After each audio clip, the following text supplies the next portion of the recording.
Assuming you know what Instagram is, did you know that the platform has over 600 million monthly active users, and 57% of those users access the site daily? A lot of marketers and business owners out there think Instagram is just for posting pictures of food, cats, selfies, or scenery. The reality is that Instagram trumps Twitter for engagement, and is a heck of a lot easier to use to create unique content. You see, because visual content is processed nearly 60,000 times faster by the brain than text, that means more than 40% of your audience will respond better to images versus text. It's super easy to post a picture or two a day and pop a link or relevant content as the caption for those who want to learn more. That's why I'm giving you free access to my short but action-packed e-course on Instagram marketing and driving traffic with the platform. You'll receive a video series, a PDF report, and even a checklist so that you can track your progress. Just click the button on the page below to download this package. Instagram Traffic Tyrant Exclusive Report. Generate traffic using Instagram. Instagram is the golden child of social media. It's not spoken about as often in a digital marketing sense as the bigger, more established platforms. But this is just part of the reason why you should be marketing on Instagram. It should come as no surprise to you when I say that Facebook and Twitter are both saturated with advertising, and users have learned to turn out the constant noise businesses are making on those platforms. On the other hand, Instagram is a relatively new social platform. Only 36% of marketers have actually committed to the platform, resulting in an overall higher brand interaction. Generally, people have significant doubt that Instagram and other photo-sharing social media platforms can be used in a business setting, whether to increase brand awareness or increase conversion. However, you should consider these facts. Instagram has a per-follower engagement rate 4.21%. That's 58 times higher than Facebook. Furthermore, users share close to 40 million photos every day. Every second, these photos garner an overall average of 8,500 likes and 1,000 comments. That in itself is proof of massive audience engagement. Perhaps even more impressive is that if someone follows you on Instagram, 100% of your content will make it onto their feed. Social media marketing is often considered the alternative to SEO, reason being that in SEO situations, it can be difficult to escape the shadows cast by market leaders. By this, I mean your links are buried by the flood of content that these leaders are consistently pumping out. Meanwhile, Instagram is the opposite end of the spectrum. Once you get that follower, they will see all of your content. It doesn't matter if they happen to also be following Nike, Coca-Cola, and NASA as well. The Instagram demographic. Instagram is the ideal platform if you're targeting users in the 18 to 34-year-old zone. Don't let this fool you at all. User interactions with brands post as a percentage of brands' fans or followers. Instagram, 4.21%. Facebook, 0.7%. Twitter, 0.3%. Source, Q1 2014, U.S. Top 50 Brands Social Web Track, Forrester Research Incorporated. Expanding on that, 68% of its users are female, and more users are reported to live in cities rather than rural areas. Have you ever wondered why Instagram is so popular in the fashion industry? Well, if you're selling younger women's clothing, you should already be on the platform. There are millions of users, and it's more than possible to market to other demographics on the platform. Always keep in mind who's using the platform when marketing on Instagram, and you can properly target your audience. The secrets of a successful post. Now that you understand a bit how you can use Facebook to market your brand or really anything, it's time to look at some of the most common Facebook posting mistakes that marketers make. One of the fundamentals of digital marketing is that you give away free content so that, in turn, your audience will see your online presence as valuable. On Instagram, you have to view your post as your content. That's what you have to work with. This post perfectly targets Instagram's demographic. Look at how it's been structured and try to decipher why it works. What I'm attempting to draw to your attention is that nothing is actually being sold. This post is a photo of a well-dressed model. Maybe the audience comes along and likes what she's wearing, and they think it's something they would like to wear. The audience then considers this quality content, so they comment, like, or follow. If you read the text, the audience is being asked to click a link and go to a blog. A lot of them are even tagging their friends, which creates a viral reach effect for traffic. Great post. Like I said before, it isn't selling a thing.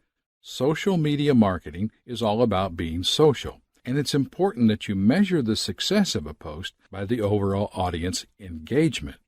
If you make content people are talking about, it will end up being shared around and as a result draw in a larger audience. From there, you can direct them down your marketing funnel, get them on your list, or do anything else you'd like. How is this engagement measured? Starting off, we need to set objectives or goals, actions that we would like to see people taking after seeing our content. In a marketing context, we tend to call these action conversions. A conversion is any action that a lead or visitor takes that you deem beneficial to your business. For example, your conversions on Instagrams are, for the most part, the engagement supported by the platform. Here are some examples of engagements on Instagram.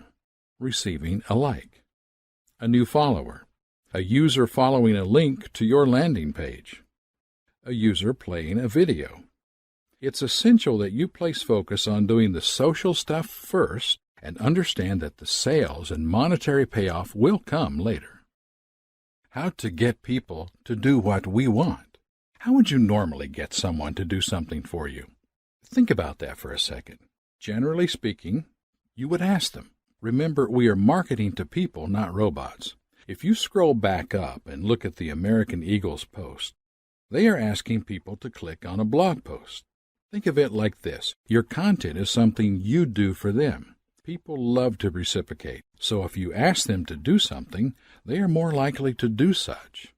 Asking your audience to do something is commonly known as call to action, and you should have a call to action for all of your marketing efforts when applicable. Your call to action should be easy for the audience to act upon. I will touch on this in greater detail shortly, but for now, you need to remember that the vast majority of Instagram users are on their phones. You need to keep things really simple. If you ask people to go to your blog, there needs to be a link. And when they arrive, your blog needs to be easy to navigate. This means it should be mobile-friendly to increase conversions. How to get your Instagram generating traffic. How would you normally get someone to do something for you? Social media marketing is truly a content game. At the end of the day, if you're taking bad photos with no context, then no one is going to pay any attention to your efforts. What I would recommend is that you take a long, hard look at the biggest players on Instagram and see what they're doing. Look at popular posts as well from accounts that you happen to follow. For example, Nike, National Geographic, the NBA. Study the marketing efforts of these companies. Nike uses a lot of video to further engage their audience, and National Geographic takes amazing photos. The NBA has the star factor of every NBA player to focus a lens on. So, what do all of these businesses have in common? They do what they do, and they do it well. They focus on what their demographic would enjoy and interact with. Nike does not take amazing photos like National Geographic. And National Geographic doesn't have hundreds of athletes to film. There is no one recipe for success. Find what you do well and do it the best you can. Ideas for content you can post include photos of your product, photos of people enjoying your product, quotes, infographics, and yes, even selfies. I recommend that you read this guide linked here if you're struggling for content ideas. As a general rule of thumb, most businesses start by posting photos of their product being enjoyed in some way. That is fine, but you want to move past doing just that if you want to further your audience engagement. Can you tell your business's story with photos?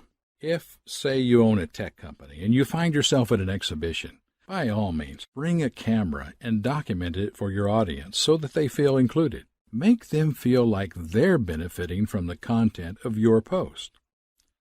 Another tried and tested way to kick off an Instagram account is with a competition of some sort.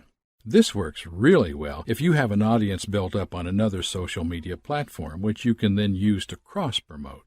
It's actually a very common tactic in the fashion industry. I'm sure you've seen a post along the lines of, "Post a photo wearing our clothes and enter into the running to win X, Y, and Z." These kinds of posts end up driving tons of traffic and even going viral. Benefits: you can share thousands of photos of your products or anything. Your brand becomes a trending hashtag. You will get new followers regularly and expand your audience. The social confirmation of seeing hundreds of people in the clothes or using your products will increase sales and conversions. You position yourself as an authority because of all the content you now have. Promotional strategies for Instagram.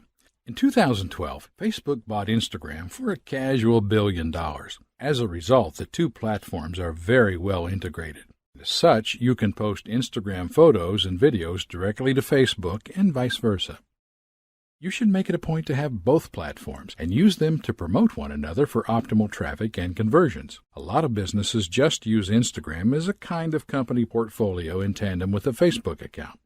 Personally, I don't have much experience with this, so I can't speak to the effect if it works as well. You can be the judge of that yourself.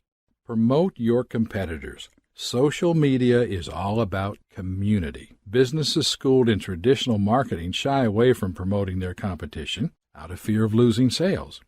I mean, this makes sense when you're trying to lure a handful of people into a brick-and-mortar store.